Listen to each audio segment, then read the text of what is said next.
Hi, you're listening to the She Speaks, We Hear podcast. This is a platform for British Muslim women to talk about the issues that matter to them. Muslim women have been identified as a hard-to-reach section of society. Our aim on this podcast is to get our voices heard.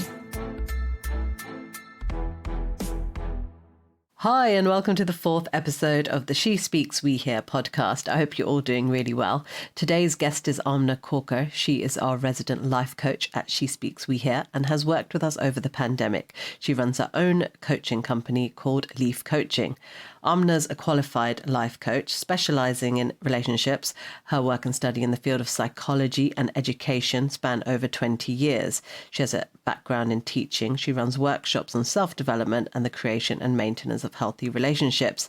She aims to equip clients with the tools to strengthen communication, regard and love for themselves and others. She helps people overcome destructive thought patterns, obstructive emotional responses and manage stress and anxiety. Aamna believes that the management of these can help people heal their relationships and reclaim their self-worth and improve their lives. With that being said, Assalamu alaikum, Aamna, and welcome to the podcast. Wa alaikum assalam. Thank you. Thank you for coming on. How's your week been?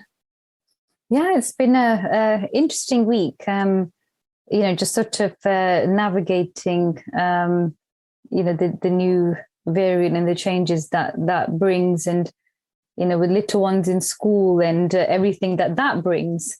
So it's been an interesting week. So just kind of bouncing with it, really. Yeah, and I think COVID has really changed so much, especially when it comes to relationships, and that is your kind of expertise. And obviously our daily lives have kind of all changed and everybody's doing different things because of the pandemic. But one thing that has kind of had a big effect, and that's why we've got you on today, is relationships, and how a lot of people have been, I don't want to use the word stuck, but kind of with the same person in the house without seeing other people, without seeing friends and family as much as they used to, without having a social life. So a lot of people have been with their partners in the house for a long time. And we've had issues. Obviously, we've seen domestic violence, abuse cases go up over the pandemic globally. In fact, in France, there's been protests about this, that so many women have been killed by their partners. Obviously, we're not talking about those extremes, but everybody's gone through difficulties of some sort, and some people have gone through difficulties with a relationship. And I guess the pandemic has given us a chance to reevaluate our relationships.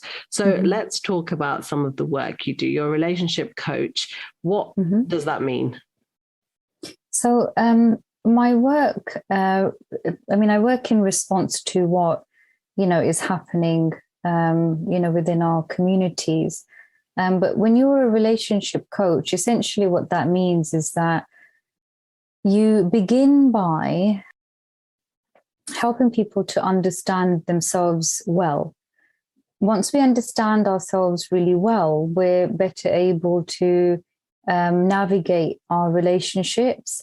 And essentially that could be at work, it could be at home, it could be with your children, wherever you are interacting with other people, essentially you have a relationship. And the aim is to do your best to make sure that those relationships are in fact healthy. So essentially, if you ever work with any relationship coach, that's what you can expect to find. But I think in the last, 18 months, 2 years or so, there has been a really strong emphasis on work with couples. So, as you said, because people are in fact at home, whether they're with their siblings and parents, or with housemates, or with their partners, we see a lot more of people that we're actually living with. And of course, that does kind of put issues that are easy to sweep under the carpet, under the microscope.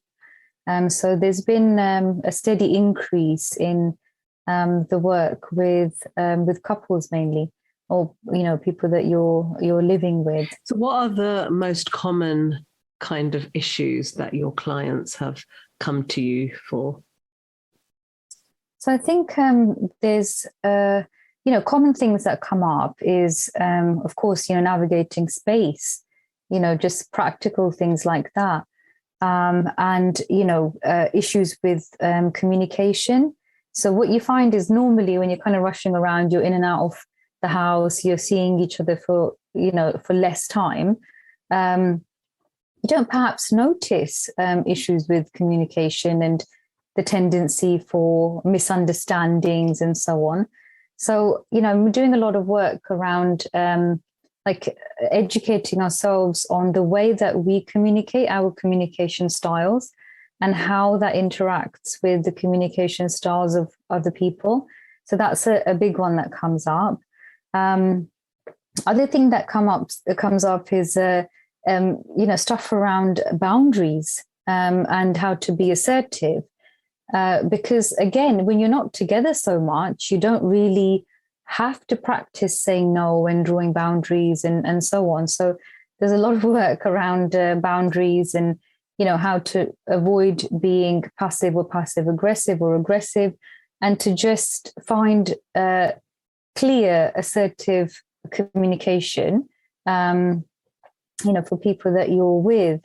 But another one that's come up and it's coming up a lot is, we often talk about the pandemic being a trauma, and it is classified, as a globally traumatic experience.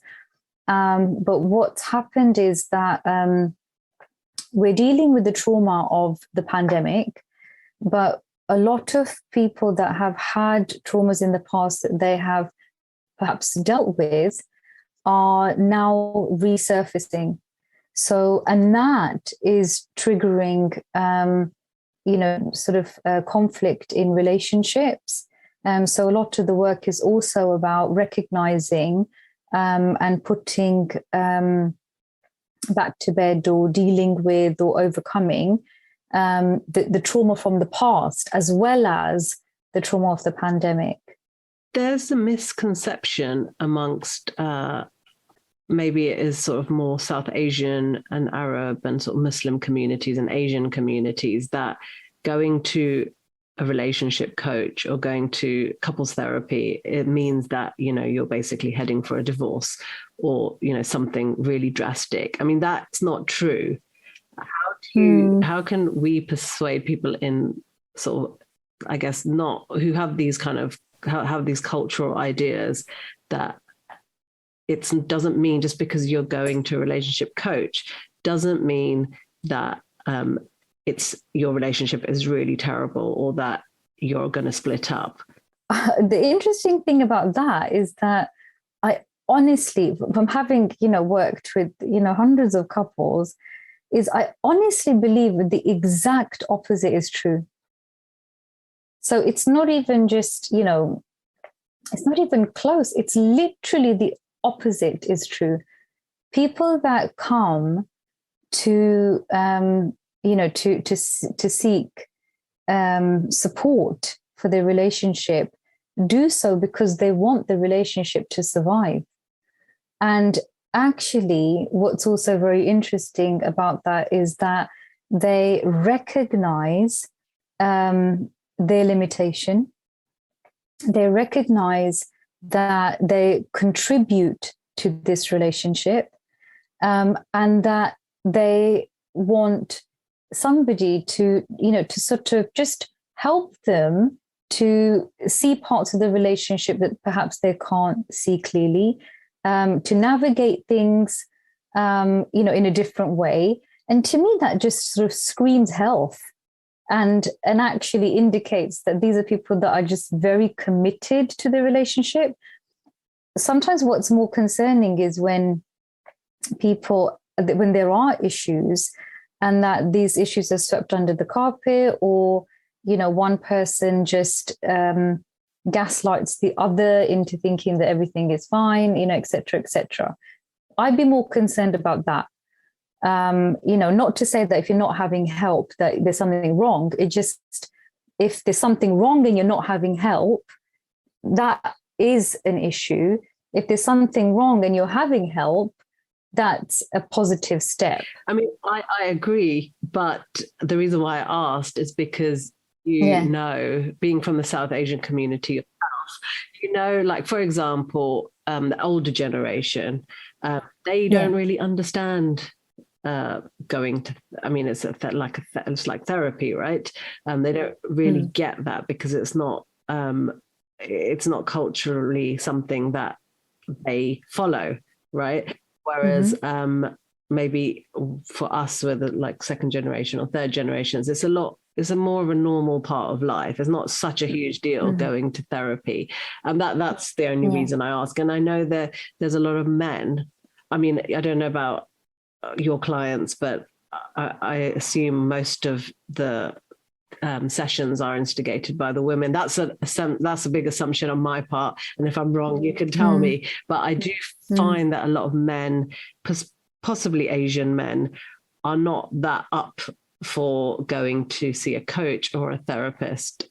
Am I wrong? To be honest, like a lot of my clients, a lot of the couples that I work with, it's been initiated by the men. Which is refreshing. I was going to say, that's really good to hear. Yeah. So I'm glad I'm wrong about that. Yeah. But but you are right though, that actually, there is this sort of idea that, things are dealt with in-house, the elders in the family get involved. You're told to just, grow up and stop it. And that's help, and therefore you wouldn't dream of calling in a third person and airing all of your dirty laundry. And actually this is a commonly held view, and a lot of times when the women do contact me, they do express that they're concerned that the husband will not come in for for support. And in a lot of those cases, the women just come in themselves. And in some of those cases, the women don't come back. So when the man initiates, the woman, 100% of the time that I've seen so far, does join. When the woman initiates, some of the times the man will join, and other times the man will not join. In some of those cases, the woman will do it herself. So you're right in that the men that are, very firm on their views will stay stuck on those views. But what's refreshing is that there's a growing number of men that are, prepared to initiate and can see that the relationship needs help and are willing to go out and find it.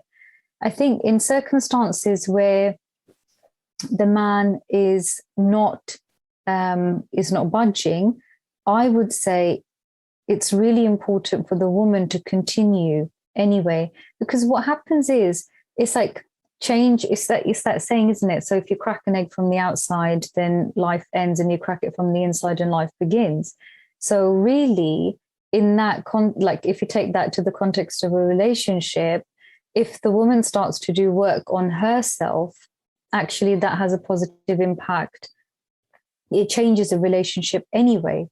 And even if you come in together as a couple, I would say your work on yourself is really important. It's not just about you as a couple, it's about two people in a relationship. When it comes to elders, to be honest with you, I've actually been investigating this ever since I started this work, because it's a point that I'm actually really curious about.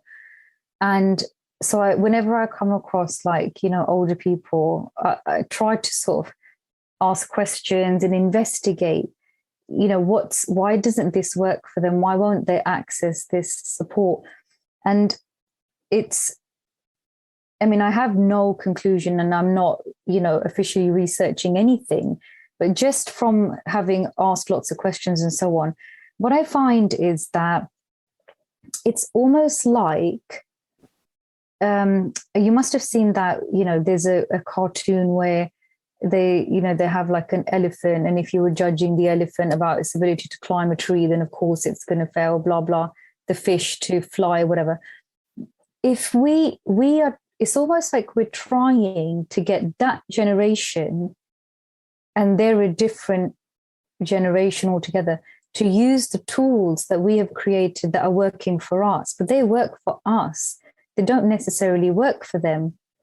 So if you imagine like the older generation trying to use technology, so I can get my mum on WhatsApp and Facebook, but if I told my mum to change her passwords on Gmail, she would just be like, I don't know what on earth you're talking about. So some of the tools that we use and create might work on that generation, but we can't assume that they're coming at it from the perspective that we are. So they're not native to this. So we have to be very selective about what we want to do with them.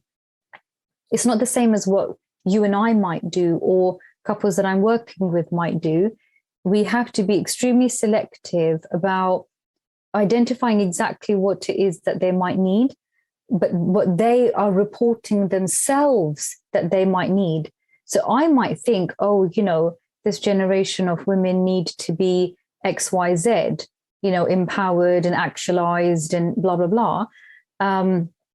But is that what they are choosing? Is that what they actually want? And we have to listen to identify to each woman, what does she actually want? What does he actually want? What do they want as a couple? And do just that. Because in the beginning, when I first started this work, I was kind of using every single tool and trying everything out and listening to what was going on. And the conclusion was that actually we have to respect that generation for the generation that they are, listen to what they need and respond with only that. And that's the only thing that seems to work with them. Yeah, and actually it's the older generation, full stop. It's not just Asian community or this community. It's something that they haven't grown up with. It's an alien concept, or not so much now, but it was an alien concept a few years ago. I mean, for youngsters growing up, for teens or children right now, by the time they're adults, it'll probably be quite normalized, and it is becoming normalized to see somebody for help. It's not as strange as it was, say, 10, 15, 20 years ago, or longer than that. And that's a good thing, because a lot of us pretend or subconsciously think that we're fine. And actually a little bit of help, there's no shame in asking for help, whatever community you're from, if you can access those that support. Do you find it's hard to reach certain type groups of women and men? Are there certain groups that you need help, but they don't come forward? I think so far there has been no, because I'm just trying to think, like people that were born here, people from abroad, people from, like, I'm just thinking about the range, men, women, like, the whole lot. And so far I've had clients from like all fields, whether they were born here, whether they're a bit older, whether they're younger, married, whether they're not married, with the full spectrum. Can't actually say that there's a particular community of people who refuse to access support. I can't see any group that who haven't so far come up, which I think again is very refreshing, because I think we can, there is sort of this idea that there may be perhaps groups of people that they won't access support. The only group actually that I can say that tend not to access support are like the older generation. So I haven't had anybody that's come where they've been in their sort of, I don't know, like 60s, 70s. But that's the only group that so far have not accessed any support. And I think perhaps, because their agenda was quite different. So, they were kind of, they grew up, this may be a bit of a generalization, but, a lot of the people that came to the UK, they came for economic reasons. It was, the expectation was that, you didn't have time for all of this self-actualization nonsense. You just made your money and built a life that was better than the life that you left behind. You honor your family. It was a very collectivist mindset. You look after each other, you create wealth for your children. In doing that, I'm not sure there was enough time to sit and to contemplate the inner workings of our mind and our soul. So their agenda was very different. And I think perhaps, personally, I think it would be absolutely wonderful for them to have some space where they could sit and talk about those experiences with other people that have been through the same thing. And then it's a shared experience. And I think there's great benefit in, having those discussions. And I think with the older generation, there just has to be a different way. It's just sitting with somebody, for an hour isn't their way, but there are other ways. And, I guess it's up to, to us to explore that. So you do one-to-one coaching and you do couples. You're you do it privately. How else can people access you? Like, do you do any work through the council or other organizations? Yes, yeah. People have different ways of accessing self-development work. And when I set this organization up, I set it up as a CIC because I quickly realized that actually I love community work. I actually really enjoy, knowing that the work is somehow supporting the community. So what I wanted to do was projects that, sort of like more group work. Sometimes people prefer, so I do the one-to-one stuff, and that's, the private clients.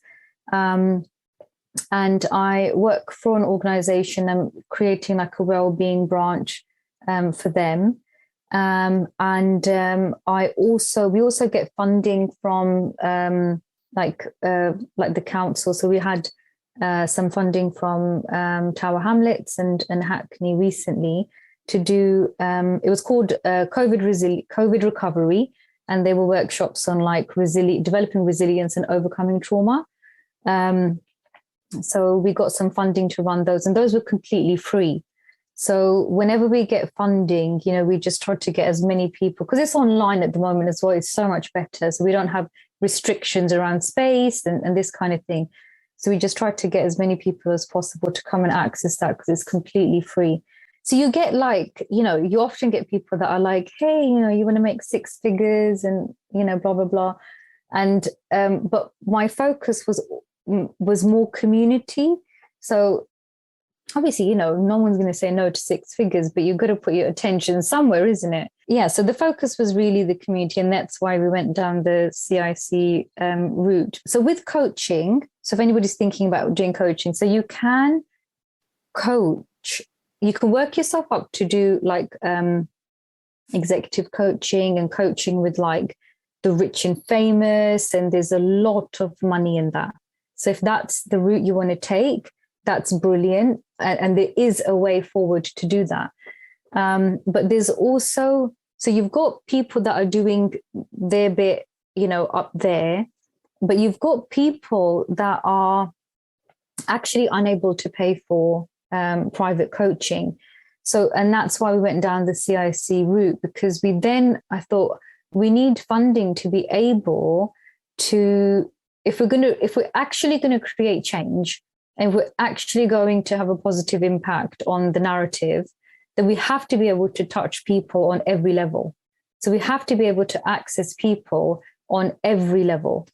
So the funded work covers people that want to do it in either in a group setting or at that moment in time, they just don't have the funds to be able to pay for a coach, and all the way through to, people that want to do, private coaching. So it's the kind of thing you can literally use in any way you want. Like coaching, you can use it in any way that, you want. You can turn it into whatever you like. There does seem to be a lot of life coaches around, and I've had this conversation with a few. Yes. And, everywhere you look on Instagram or other social media platforms, there's a lot of adverts for life coaches. So what is the difference? Like, how do you become a life coach? What is the difference between a life coach, between a therapist, between a psychologist, between a counselor? Like, I personally don't really know the difference between all of those things. So let's say, for example, if somebody went to see a psychiatrist. So psychiatrist is actually, so you have to have like medical training, and officially you've been through medical school, you've done you've tried all the different fields, you decided that you want to go into psychiatry, you go ahead and train in that. And the reason for that is because you have to be able to understand actual mental illness, personality disorders, genuine mental illness, neurosis, pathologies, to be able to diagnose and give medication for those illnesses. The circumstances have to be that you're actually extremely unwell. So you're a danger to yourself or someone else. That's why you'd end up with, working with a psychiatrist. A therapist is basically somebody who has had training in therapy. So they could be a psychotherapist, a counselor, a CBT therapist. There's people that there are actually people that do couple stuff, but not that many. There's like behavioral psychologists and so on. But the point is that with therapy, depending on which type of therapist you're going to, there's emphasis on stuff from the past. So, with a counselor, you would kind of talk about whatever has happened in the past, blah, blah, blah. With a psychotherapist, it's all about the past and the subconscious mind and so on.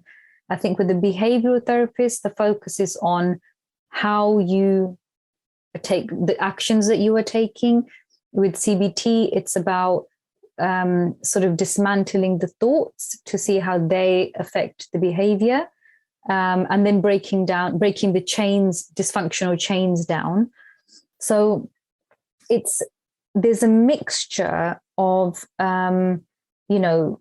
talking about the past, and again, with a therapist, you could speak to people with depression and anxiety, but it's quite severe depression, severe anxiety, and all sorts of other mental illnesses. With coaching, the difference is that there is an assumption that the person who comes to a coach has the ability to self-manage. So let's say, for example, if a person with anxiety came to speak to me, my assumption is that they can manage. So we talk about, whatever. It's with coaching is also very forward-facing. So we don't spend hours talking about the past and the history and the stories. We pick out the key aspects of the past and we look at how we're going to move forward with that. And the assumption is that you're going to be able to move forward with that. If you come up against a client who is unable to actually do that, we recommend that they self-refer for IAPT services. So what that means is that they need some additional support because something a bit deeper is going on there and they need something more intensive. So with psychiatry, it's quite extreme. It's quite serious if you have to see a psychiatrist. With therapy, there's an assumption you're going to talk about the past and there's an assumption that you really need some help in, in navigating life. With coaching, it's very forward pacing. And the assumption is that in the main, there is health. You're mostly like healthy. And actually you just need some help to navigate certain aspects of life, and that you're able to navigate those aspects of life. If somebody is looking for a coach, like a life coach or relationship coach, what should they look for then? If you're busy, obviously, what are there certain qualifications you need? I mean, lately I've been seeing courses on, social media and stuff, and it says, you could become a life coach in 7 days. And, don't do that. Just don't do that, because what major. And, I'm actually surprised that anybody would even advertise that, because it's dangerous. So when you go, if you want to, work with a coach, the thing to check is, so basically, with coaching, so how most fields are very well regulated. With coaching, you've got regulating bodies. So, for example, if I was going to do a degree in psychology, I would know that it's BPS accredited, right? If I'm going to do a course in coaching, I want to know it's ICF accredited. In other words, the ICF know that what I'm being taught, and that it's got enough breadth and depth. So you want to make sure that the coach that you're working with, where they got their training, that it was an ICF accredited course. Often it's trying to find somebody who can help you, and then making your way and sorting through all the unprofessional people who are trying to sell you something. And also, look, the thing is, it's a lot to do with chemistry as well. If I wanted someone to pump me up, I would go to a Tony Robbins. It's Tony Robbins, isn't it? Anyway, I'd go to his talk. He's amazing, right? It pumps you up. You feel good. You're like on fire. You're like, yeah, I can, climb 100 mountains, etc., etc. That's what I'd go for, right? If I wanted pumping up. If I wanted coaching, I wouldn't go there, because that's not what coaching is about. So sometimes what happens is, when you have these courses that are not very well regulated, you go and see a coach and they just pump you up. You're not challenged. You're not confronted. You just feel like you've been in one of these amazing, places where someone's just pumped you up and you feel great.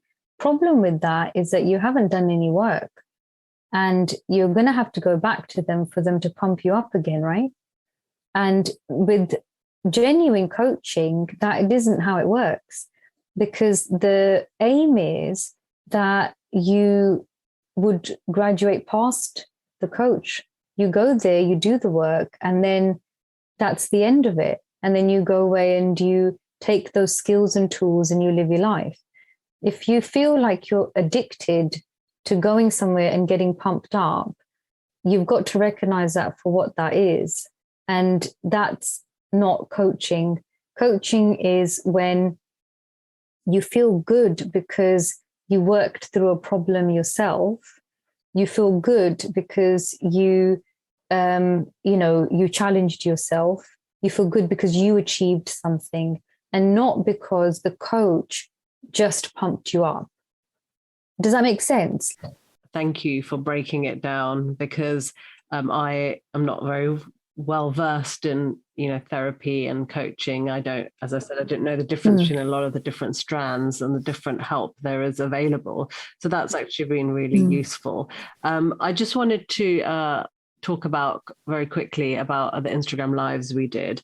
You did a few sessions, didn't you? You did a workshop as well, didn't you, for She Speaks Here? That was really good. And we'll be doing some more in I think next year with you. But anything you want to say about the lives that you did for She Speaks We Hear? I always think it's such an interesting, such an interesting space, really, to be having discussions about how important our mental health is. to shine a light on such an important part of ourselves, because we're kind of like kind of very sort of quick to talk about the sniffles or we might have, or the headache we might have, or if our feet are achy, but we don't talk about our mental well-being. And part of it is the stigma and so on. And I think that the fact that She Speaks, We Hear create a safe space for people to be able to talk about how they are feeling, like their actual feelings and thoughts, is incredibly important, because we can't navigate change, we can't be healthy unless we develop language around these things and spaces to express that. So I just remember thinking, this is really good, because actually these conversations are so important. It makes it okay to have an off day and to talk about that. It's not to say that we should just constantly walk around talking about our feelings, blah blah, and if we do, then why not anyway? But that's not what I'm saying. But certainly there should be a balance. If we can talk about normalizing the fact that we're allowed to have a down day or an off day, that should be normalized. Thank you, Aamna. You're welcome. For coming on and breaking it all down for us. Where can people find you or come to you if they want to access your services? The website is very easy. It's just leafcoaching.com. So Instagram, it's Leaf Coaching. On Facebook, I just use, my own name, and everything just goes on there. So it's Aamna Khokhar. So Leaf_coaching if it's on Instagram, and my full name if it's on Facebook. That was Aamna Khokhar. You can get in touch with her via leafcoaching.com, which is a CIC, that's a community interest company, as Aamna mentioned. I've put all the info in the show notes. Apologies for some of the sound on that, my fault mainly, as the internet wasn't behaving itself, so sorry about that. And thank you for listening. If you liked what you heard, please rate and review, as it'll help others find the podcasts. Do follow so your podcast app can update you with the latest episode. We've got some exciting things planned for the new year, including workshops and events. Do follow us on our socials to find out more. We're on Twitter, Instagram, Clubhouse, and Facebook. And you can get in touch via the website, which is shespeakswehear.com, or by emailing us on shespeakswehear@gmail.com. I'm Sharmeen Ziauddin. See you next time.